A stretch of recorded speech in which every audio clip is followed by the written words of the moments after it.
жалпы орта білім беретін мектебінің 10-шы А сынып оқушысы Еркенова Аида. Менің тақырыбым Қазақстанның 7 кереметі. Бірінші 7 кереметі бұл домбыра. Домбыра қазақтың ұлттық аспабы. Оның тарихы өте тереңге кетеді. Археологиялық және тарихи зерттеулерге сүйенсек, домбыраның пайда болуы мыңдаған жылдар бұрын дәуірге жатуы мүмкін.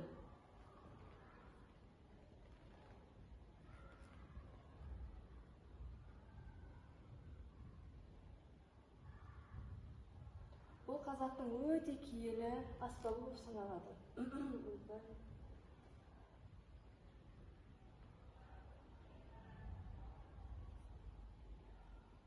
Кереметі бұл бәйтерек.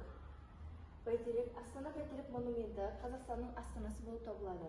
Орналасқан сәулеттік нысан. Ол 1997 және 2000 жылдар арасында салынған. Және де бұл Қазақстанның тәуелсіздік символы болып табылады.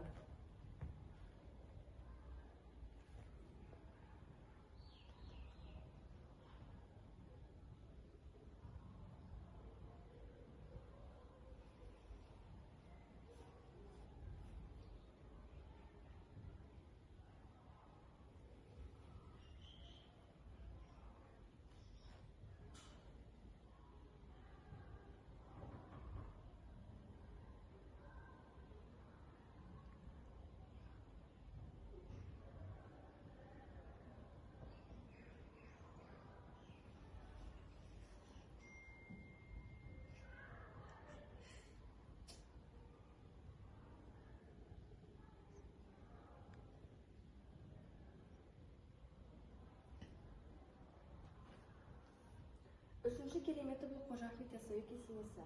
Қожа Ахмет Яссауи кесенесі Әмір Темір 1397 және 1398 жылдар аралығында салған. Ол ескі мазараттың орнына жаңа үлкен кесенені тұрғызу бұйрық берілді. Құрылыс шығыс архитектурасы үздік үлгілерінің бірі болып саналады.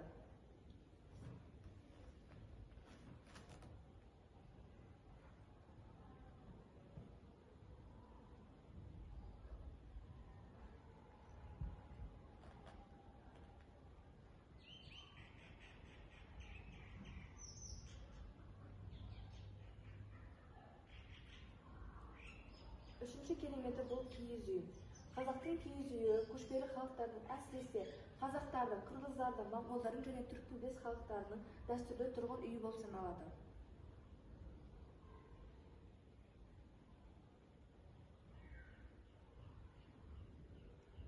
Үшінші кереметі бұл Ақмешіт үңгірі. Ақмешіт үңгірі Қазақстандағы табиғи және тарихи маңызы бар өте ерекше орындардың бірі болып табылады.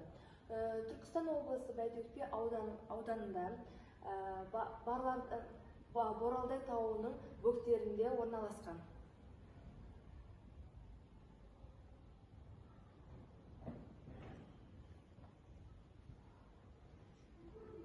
Ақмешіт үңгірінің өзі киелі бір орын деп те көп айтады.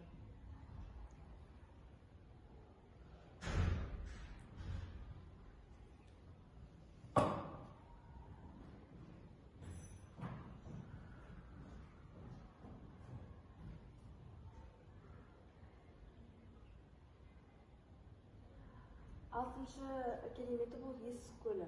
Есік көлі Қазақстанның көрікті әрі тарихи орындарының бірі болып табылады. Ол Алматы облысы Талғар ауданында Іле тауы ұлттық паркінің аумағы болып орналасқан.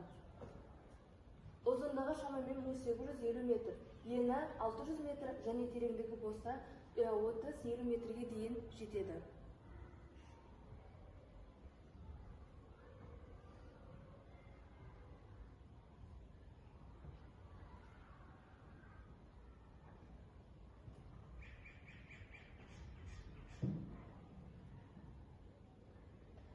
Және де жетінші кереметі бұл Шырын шатқалы.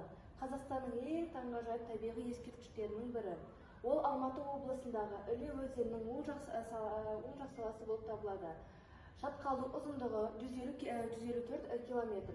Ең терең жері болса 300 метрге дейін жетеді. Жасы шамамен 12 миллион жыл болып табылады. Бұл аймақ ежелгі заманда